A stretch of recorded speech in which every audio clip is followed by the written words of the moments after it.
Good morning, good afternoon, good evening, depending on when you're listening to this. We are recapping this week's Potomac episode, and we have a lot of drama and conflict to unpack. And I'm sure, Vanessa, you have a lot of opinions about people coming for the Grand Dame. I do. I mean, listen, so I said this before. This feels like a setup.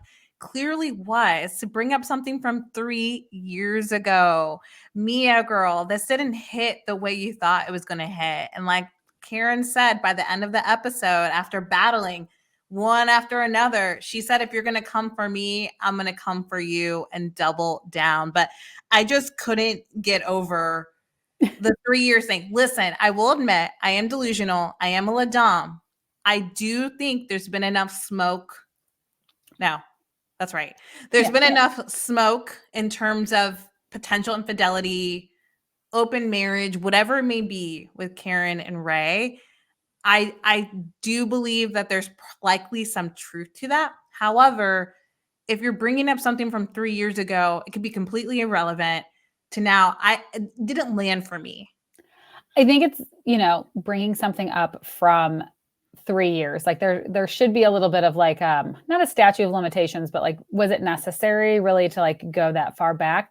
However, I don't think this is a good look for Karen. Not even the cheating piece of it. The fact that she 3 years ago started driving a vehicle too drunk and then had to call the driver. Like she was already in a car moving and driving. Yeah. I'm like, Karen, this is showing a behavior pattern and it's not a good one. You're not wrong in that. I'm not, there's nothing to defend there. Yeah. That was my only thing. Did it hit for Mia? You're correct, but I feel like Mia's intentions were more. I mean, more like cheating. Yeah. I think cheating. For sure. I think Mia's goal was to somehow expose Karen for infidelity, which I think it's come up so much. It's kind of like a little bit of like Kyle and Mauricio, that until both parties or one party is like, no, we're done, or like, yes, there has been infidelity. I think because it's been brought up so much, we're like, yeah, it's probably going on. But until she admits it, we really don't care, because it just feels like she deflects and isn't going to acknowledge it. So like, what was the point? It wasn't like Karen's like, oh yeah, you caught me. I was going off with another man. Well, she's never going to say that on camera, regardless, unless there's like hard evidence. If we got like ring camera footage of her like making out with the dude, then then Karen's gonna have a hard time defending that one. Yes, absolutely. But I feel like we've heard so many things like blue eyes, the driver, the picture of her in Vegas, but there was nothing incriminating. So I feel like until there's a lot of speculation, and I'm not saying that speculation isn't warranted, but to me, I wasn't into this setup, and it kind of progressed as time went on in this episode. Yeah, I agree. I think Mia missed the mark there, but I do think, Karen, this is not. Also, you're so worried about the allegations. I don't think this is going to look good for you in court. But then, I also didn't love, I have to say, we love ourselves, Ashley Darby, the Darby Barbie, but I didn't like that she then went up to Mia. I was like, girl, you are MVP. It's like, are we all going to like encourage this? I just feel like if it's a news story, if it is tea that's hot, and there's like receipts, proof, timeline, everything, yes, bring it up. We want to hear about it. Even if it's 3 years ago, if you have definitive proof, I'm here for it. But to me, this was just another like rumor that didn't really, I didn't need. Nastiness, the rumors and the nastiness. Yes, I'm with you. I'm normally with Ashley. I feel like her allegiances in this episode and not having Gizzy to maybe be like, whoa, whoa, whoa, whoa. It felt like she was more. And listen, I get this with friends. She was more inclined to be like, I'm going to truly pick a side and go all in, versus being a slightly like level-headed by the spitballing happening that ended up happening at that brunch.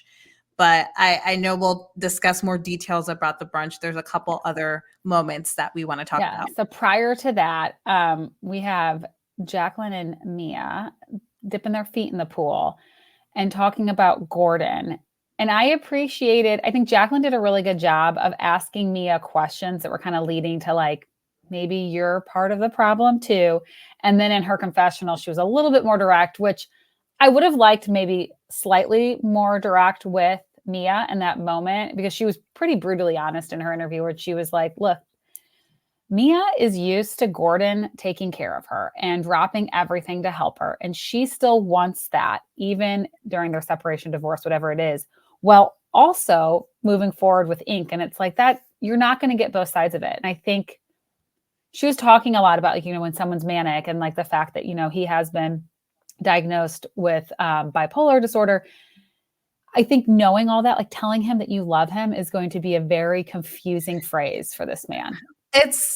I just feel like Mia right now is truly wanting to have her cake and eat it too. Mm-hmm. And to me, it feels more out of the necessity of it being an easier option of living in the same condo unit versus like what's best interest of her kids, in my opinion. So I am glad that she does have someone like Jacqueline in her corner. I was pleasantly surprised to hear Jacqueline say all this with you. Wish she could have been more direct, but Mia is one of those people. I feel like you have to tread lightly with how you bring like up inch stuff. into it. Like, are you telling him you love him? And then as Mia was discussing it, I was like, okay, well, maybe I shouldn't be. I also thought it was kind of interesting because they're like, well, he's on the payroll. He is the nanny. I didn't love that. Look, I'm triggered by when men say they're babysitting their own kids. So we as women can't say that too. Like like unless it's like I get in a joking manner. Sometimes I'll say like when someone's like, "Who's babysitting your kids while you're gone?" I'm like, "My husband." Like kind of just throw that back. But I don't know. I also didn't love. I was a little bit like, I don't know if I like that we're calling him the nanny. Like he's watching his own children. He's being an involved father. Let's just say that. Like facts. Yeah. He's not a single mom who worked 2 jobs. He's just Gordon. He's just Gordon, and he's a survivor. Yeah. I felt so old realizing, I know she's like, I have to go to the twins' high school graduation. And it's like, we've watched them, like grow up, obviously. I felt so old when they were showing the clips back of when they were so young. And, you and I started Potomac a little bit later. So we weren't like season 1, we weren't when it aired and launched, we weren't part of it. We've watched all the seasons since, but I just can't believe how like much they've grown up in front of even for you and I starting in season 4. It's like, wow. It is wild. And say what you want about Giselle. And I feel this way about a lot of housewives, but Giselle in particularly, I really love and respect her relationship with her daughters. She seems to have a good, healthy relationship, co-parenting relationship with Jamal. I know that goes up and down. That cannot be easy considering, their past, but I do respect how they put their kids first. She made it a priority to leave that weekend, be there for the graduation, and then to fly back. I think as Housewives fans and as we watch these kids grow up, they're a part of you in a weird way because you've seen them on TV for so long. It's hard not to get like a little emotional and be like, holy shit. And then meanwhile, I like look at my kid. I'm like, oh my God. It's weird. It's going to be me, Yeah, like, we all should be so lucky that we get to watch our kids graduate high school and, go on to that step. But it is weird to think about like, oh gosh, like my kid is 7 and like one day, like they're going to be an adult. And it's kind of weird. It's like I can see like when people are like, I have a newborn and they're like, I start crying about thinking about this baby going to college and everyone's like, chill out. But I'm like, yeah, I get it. Cause it's going to go by fast. And as we've seen with the twins. But also I want to stay the same age. It's like, we remain the same. I know that's not going to happen, but I truly do not know my mom's age because she would say she was 40 for like 15, 20 years. Like finally, when my younger sister was like 38, she was like, okay, I guess I need to stop saying I'm 40. And so like then she bumped up to like 45. But when people are like, how old's your mom? I'm like, I have no idea. I know she's somewhere in her 70s, but she could be 72. She could be 78. I don't know. I don't either, honestly. I always have to get a calculator and do math of like the year I know they were born and then figure it out. I don't ever know off the top of my head. And you know what? I want that with my kids. I want that with my kids too. The exact age. Yeah. I will forever be a certain age in my heart. I fully agree. I also, okay, do you have certain people in your life? Like for me, it's my older sister. But there's like certain ages that you kind of like freeze them at because maybe it's like, that's when you, I don't know, hung out with them the most, or you like remember that birthday for them or something. But like for me, like I still sometimes have to stop myself from saying that my older sister is in her early 40s because like she's not, and like she's 15 years older, but it's like, cause I'm approaching 40 now, but it's like weird in my head. She's always like in her early 40s and I'm always in my mid to late 20s. I feel that way with grandparents. So like Oh, yeah. grandparents who I remember growing up as a kid, and I didn't have the luxury of seeing my grandparents very often, but when they'd see me, they'd always be blown away by how big I am. It's like, and I find myself doing that with like friends' kids. Like if I see I don't Oh, see your yeah. kids often. In my brain, mentally, I'm thinking they're like yay high, like this, but seeing them in person, you're like, holy shit. So I feel it more in that sense where I have kids stuck in a moment in time a bit longer than some adults in my life. Yeah.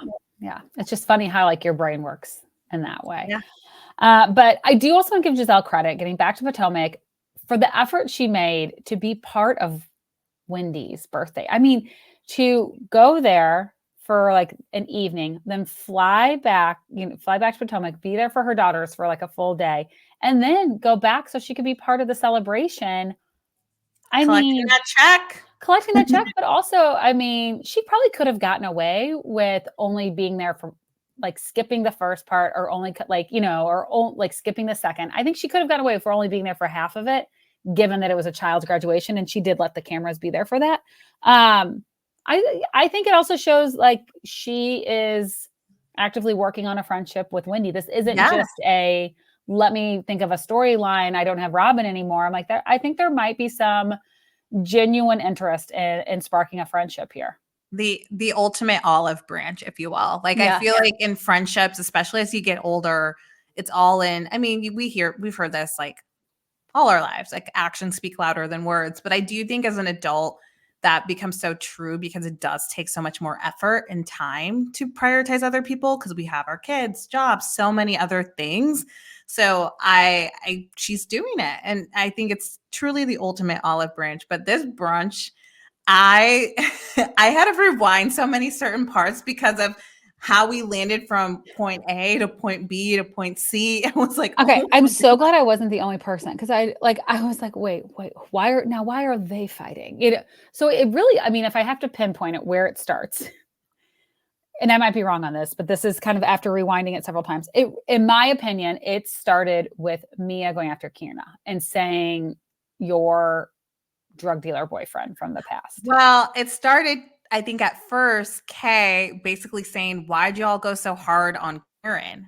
That's Thought right. She basically, yes, she yeah. was like, why are you going hard on Karen last night? That was ridiculous. And I was like, yes, Kay, Ladam, like, why'd you guys go so hard on her? Like, you're bringing up stuff from 3 years ago. And then they started sparring back and forth.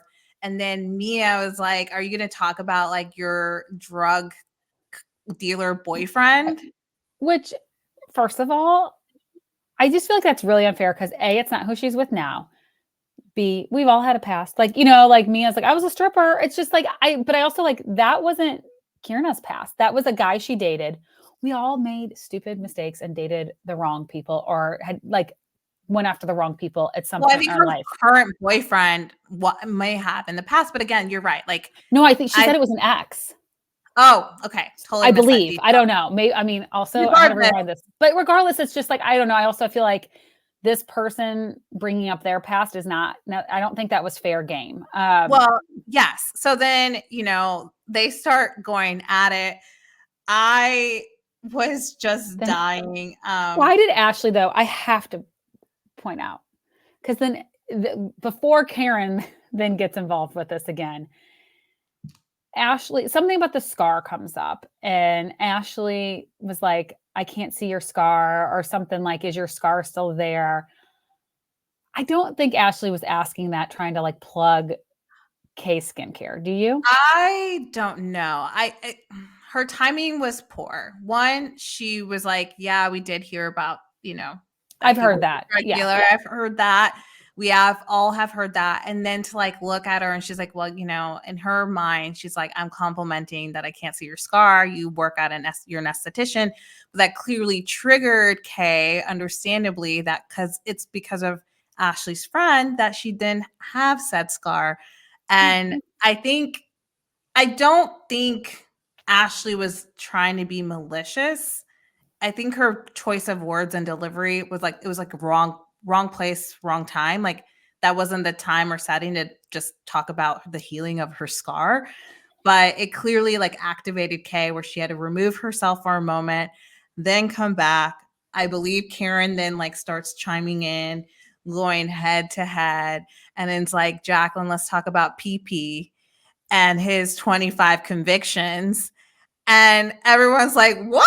And Stacey's confessional was like cracking me up because she's like, She was wait, like, yeah, she's like, wait, but Mia really a stripper? yeah, I know. Like, because she started saying some like analogy, basically being like, we don't know what's true. And I'm sure production's like, well, no, Mia was a stripper. We know that. Like, she's admitting to that. And I just like, Stacey did crack me up. She's like, I think honestly, I related to that because that fight was so whiplash for me as like a viewer. I can't imagine sitting there. You're like, what is up? What is down? What are we fighting about now? Yes. PP is being brought up. Who the hell's PP? Like, some of these people don't even know that's his nickname. Yes. Such a weird nickname. Peaceful parent, whatever, peaceful parenting. And his name's Patrick, and he's got a big PP, which yes.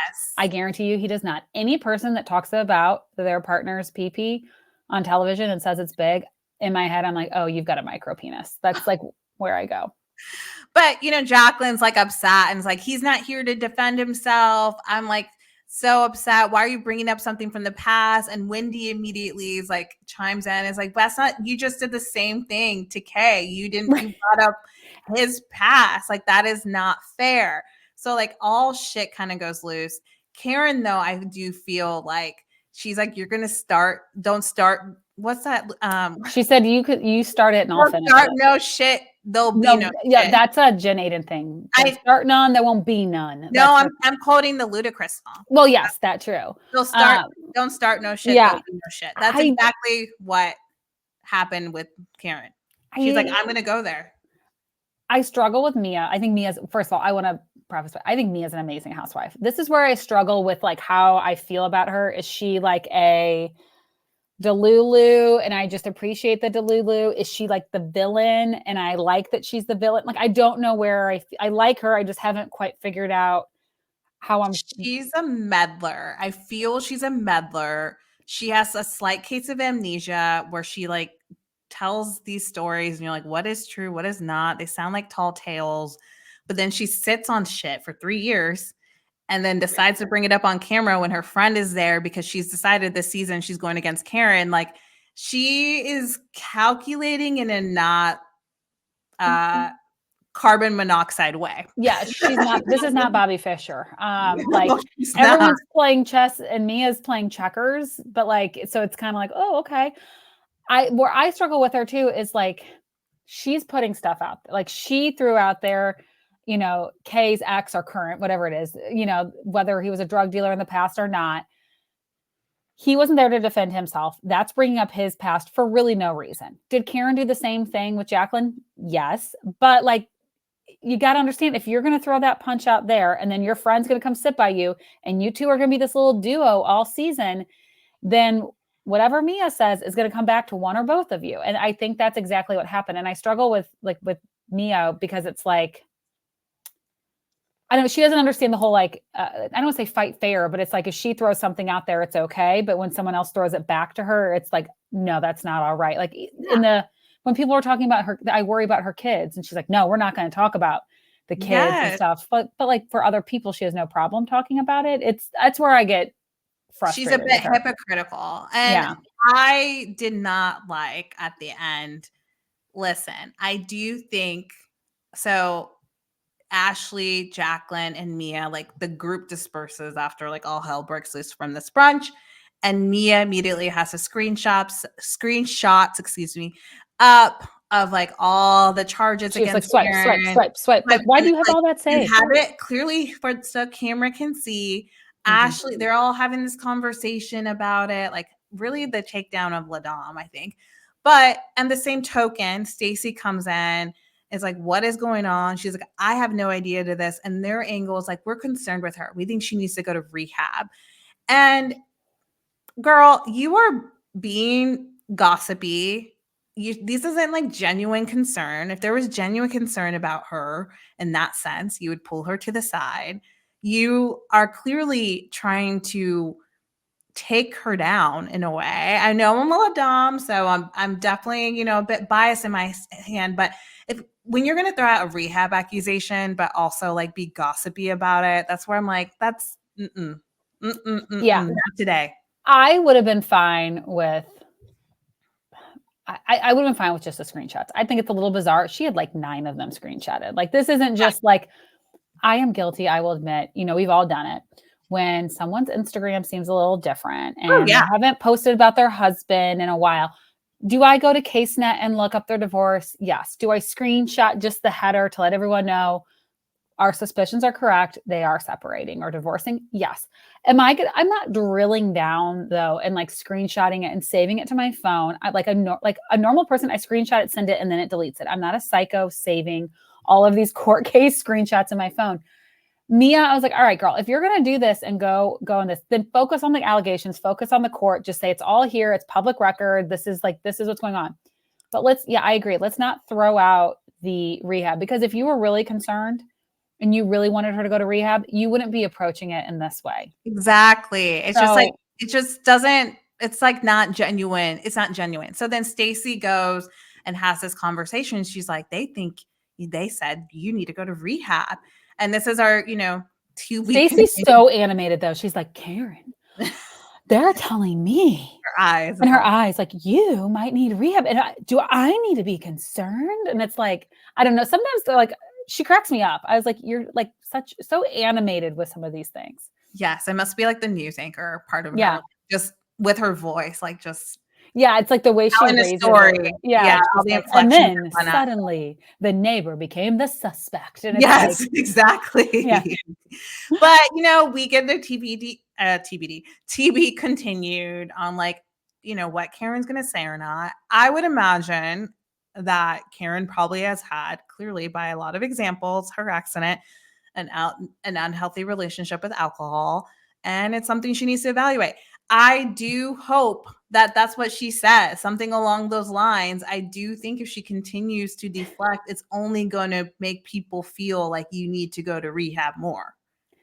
I mean, like, I'm not saying this is the model of people or anything, but I do think like taking a page out of Shannon's book, like, I don't know I can't define my journey with alcohol right now. I think I'm at a point where I can have a drink. I don't know. Like, I feel like that was to me a little bit more relatable than to be like, nope, I'm fine. It's all just, these are allegations. It's nothing, because I feel like maybe there could be something there, or maybe say I was in a dark place. I was grieving a parent and I was turning to alcohol for that. Not healthy. And I'm working through finding healthier coping mechanisms.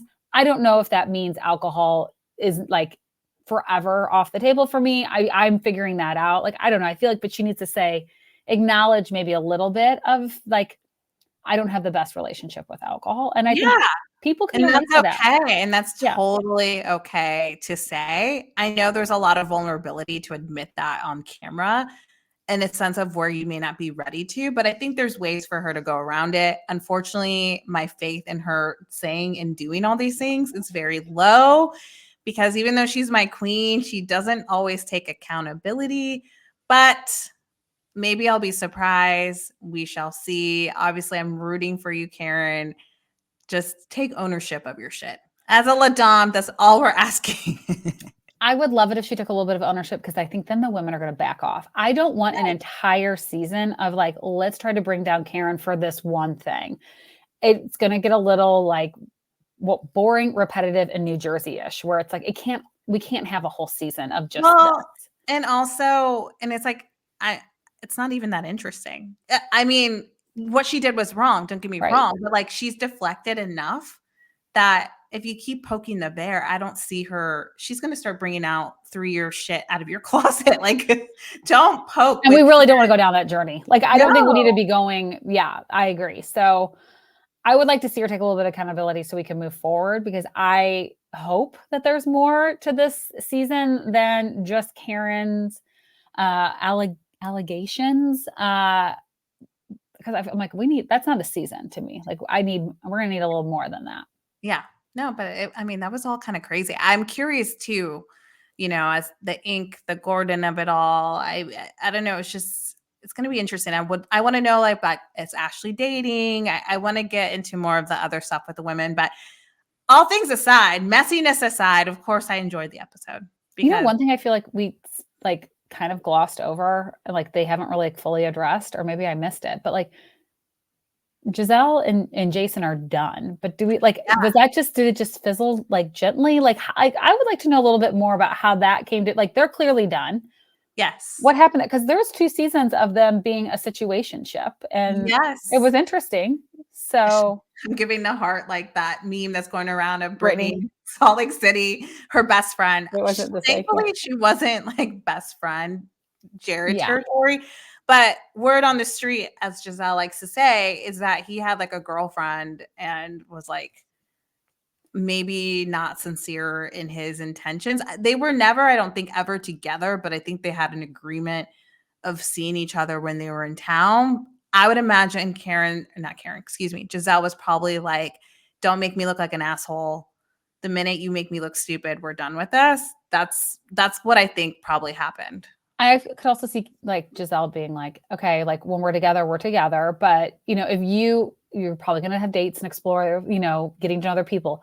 But if you start getting down a road where it's a little more serious, like you need to let me know right away. And I feel like maybe he didn't do that from what I like agree. it feels. But I want to know that. To me, that's interesting. We've watched this journey and maybe we'll get there. But I just feel like we're focusing so much on the Karen of it all that I'm like, oh, Yes. there's more to this show.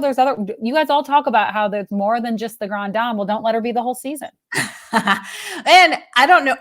Can't remember what we said in our BravoCon episode of last year. We're coming on a year of BravoCon, which is kind of crazy. But Jason was there with Giselle. We saw them at the after party. So I think all these questions are very valid of like what happened. Because a year ago they were canoodling. Yeah, they seem friendly. Friendly, just hanging out, just chilling. All right. Well, before we wrap, we have to give our shout outs. Do you know yours or do you want me to go? You can go ahead. I know, of course, I never know my shout out. So mine is kind of random, but I want to give mine to the University of South Carolina football team. They had a really cool upset, but it really wasn't even for that. It was the coach's wife's birthday. And in the locker room, he brought, like, his wife was in the back. He brought her to the middle and had the whole team sing this song. It was like I don't want to say if it's like a rap, but it was like a song that all the players listened to before practice. And he like started dancing. The whole like team was singing it to her. It was just a really cute moment. And I also think for all these men on the team, some of them might go on to be professional athletes. And yes, like, he is their coach and he's trying to help them play to the best of their ability. But I do think in like collegiate sports, kind of the neat thing about it is you're also like molding and modeling, like being a good adult and human, because 90, I don't know what the number is, 85% of them are not going to go on to play professional sports.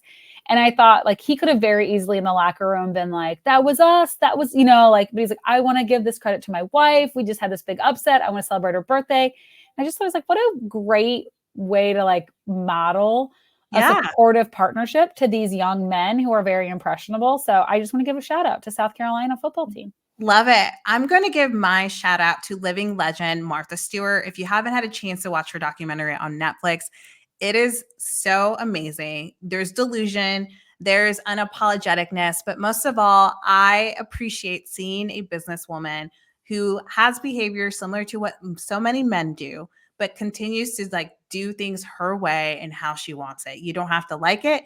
Very often men aren't questioned for how they go about their business. They could be ruthless, perfectionist, whatnot. I think Martha is such a testament to that. And I do kind of agree with her being labeled as the first influencer, but it's a great documentary. I just thought her way and her thought process of life and things is just fascinating.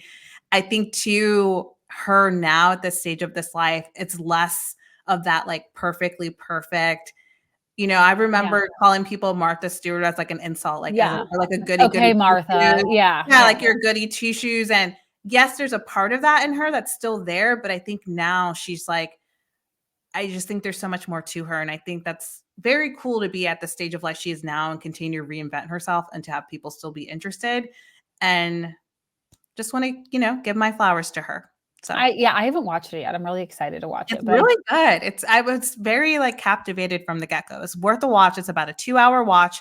Just one. It's not like a multiple episode thing, which I hate with, celebrity. Yeah, well, especially like a documentary. It's like there's a start. Like we don't need to like cliffhanger. It's her life. Like, you know, like just a continuation. Yes. She is really cool because I think you look at her age, she's in her 70s and she's still like going after new things. She's not like afraid to, she's not like withering away, being like, I'm going to just like go off into the shadows of retirement. Like she's still being very bold and trying new things. And Yes. She's I mean, 83. oh, she's 83. I thought she was like Yes. in her like No, late that's what I'm 70s. saying. It's just like kind of wild. Like, and it goes into a little bit of her friendship with Snoop, which we all love. And I feel like that's like its own renaissance. But I Did know she talk from about Ina? no, she doesn't talk about Ina. I was gonna say I know her mainly like I remember the SNL skits of making fun of her, like Oh Ina yeah, got when she's like topless at yes, and Thanksgiving. yeah, like I just that's like peak childhood of like the cooking show, and again that kind of Wasn't like because you like Betty nice. Crocker esque Yeah. aspirational living, but Mhm. really she was like a rebel in how she approached things. So it's worth a watch, and I think you may have a different perspective on her. Wow, love that. And we would love it if you guys could hit 5 stars, subscribe, and leave us a written review. We have a goal of getting to 1,500 reviews by the end of 2024. So if you could help us hit that, we would be so appreciative. And with that, make it a great day or don't. The choice is yours.